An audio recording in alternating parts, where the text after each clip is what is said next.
오늘도 주말 묵상으로 오늘 하루를 시작하시는 여러분들을 예수님의 이름으로 축복합니다. 한간에 돈이 있는 곳에 돈이 모인다라는 말이 있습니다. 사람들은 수익 창출이 원활한 곳에 투자를 합니다. 그래서 가능성이 있는 땅이나 기업에 투자자들이 모이게 되고 그 돈이 모여서 땅값이나 기업의 가치가 더 오르게 됩니다. 우리는 모두 될 만한 것, 성공할 만한 것에 가치를 두고 살아갑니다. 기업에서는 더 많은 부를 축적하기 위해서 일을 잘하고 쓸모 있는 사람들을 채용합니다.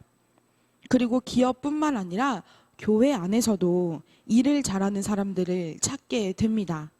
어떤 일을 하기 위해 팀을 조직할 때 유능하고 일을 잘하고 센스가 넘치는 사람들과 함께 하고 싶은 것이 우리의 솔직한 마음입니다. 오늘의 본문 사무엘상 22장을 통해 우리의 솔직한 마음을 들여다보는 시간이 되시기를 소망합니다.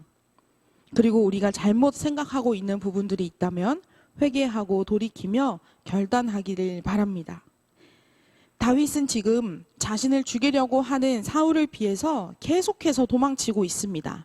라마에 있는 사무엘에게도 갔었고 노베에 있는 아히멜렉에게도 갔었고 그리고 원수의 나라인 이 블레셋 가드에도 갔습니다.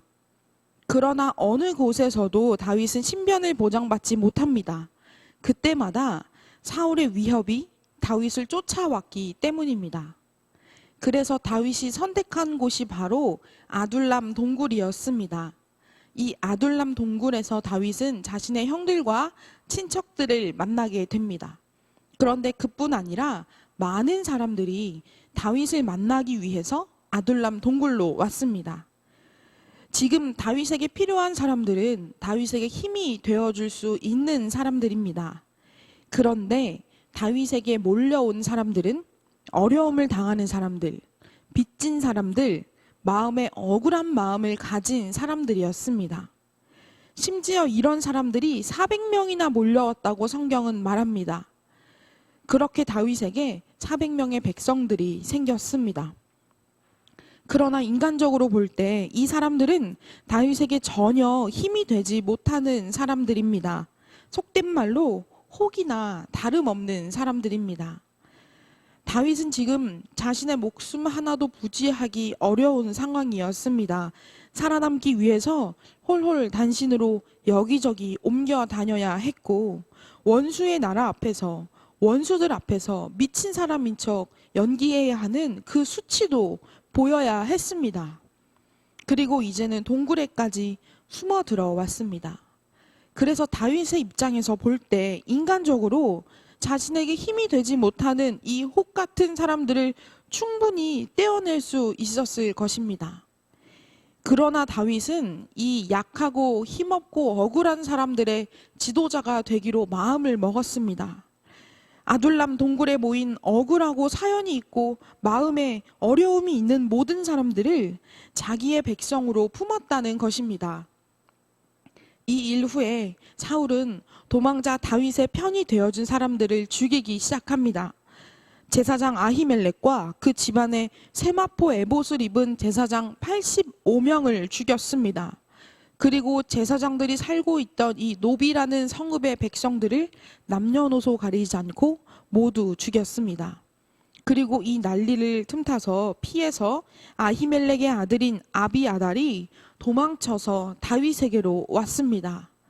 그리고 다윗은 이 아비아달도 자신의 백성으로 품게 되었습니다. 가족과 친척과 이웃이 모두 죽임을 당해서 두려움에 떨고 있는 아비아달을 진심으로 위로하고 충분히 사랑해 주었습니다. 오늘 이 말씀을 묵상하면서 가난하고 병든 자들과 함께 하신 예수님을 생각하게 되었습니다. 자신을 죽이려고 하는 유대인 종교 지도자들의 핍박 속에서 예수님은 더욱 묵묵히 약한 자들과 함께 하셨습니다. 종교 지도자들은 백성들을 돌보지 않았습니다. 율법으로 더욱 그들의 목을 졸랐고 과한 세금을 징수해서 자신들의 배를 부르게 했습니다. 의지할 곳 없고 약한 백성들이 이제 예수님을 의지하게 된 것입니다. 그리고 예수님은 힘이 있고 권력이 있는 종교 지도자들과 함께 하지 않으셨습니다. 약하고 힘없고 가난한 사람들과 함께 하시며 그들을 위로하셨습니다. 예수님이 이 땅에 오신 이유가 바로 이렇게 생명을 얻게 하고 더 풍성히 하게 하려 하시기 때문입니다.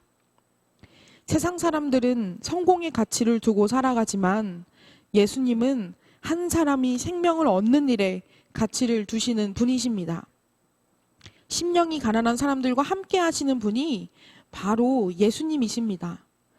그래서 예수님은 율법을 사랑으로 완성시키셨습니다. 세상을 사랑하셔서 오셨습니다. 그리고 그 사랑으로 자기 백성을 치유하시고 위로하십니다.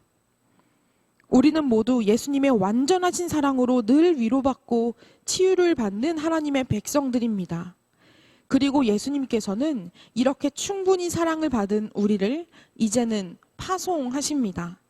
사랑이 필요한 자리에 사랑이 필요한 사람들에게 가라고 말씀하십니다. 사랑하는 독일 가족 여러분, 그래서 우리는 아둘람 동굴에 모인 사람들을 더욱더 사랑해야 합니다. 나에게 힘이 되지 않고 나에게 좋은 것을 주지 못하는 사람들이 나에게 올 때 충분히 사랑하고 충분히 필요한 것을 나누어 줄 수 있어야 합니다. 지치고 약한 마음을 위로해 주어야 합니다. 예수님께서 우리에게 먼저 그 사랑을 베풀어 주신 것처럼 말입니다. 그렇게 세상의 가치가 아닌 예수님의 가치로 사람들을 바라보는 저와 여러분이 되시기를 소망합니다. 사랑이 모이는 자리에 예수님이 함께 하십니다. 우리가 서로를 위해서 기도하고 사랑하며 위로하는 그 자리에 예수님께서 함께 하실 것입니다. 그렇게 예수님과 함께 사랑을 나누는 자리에 계시는 저와 여러분이 되시기를 진심으로 축복합니다.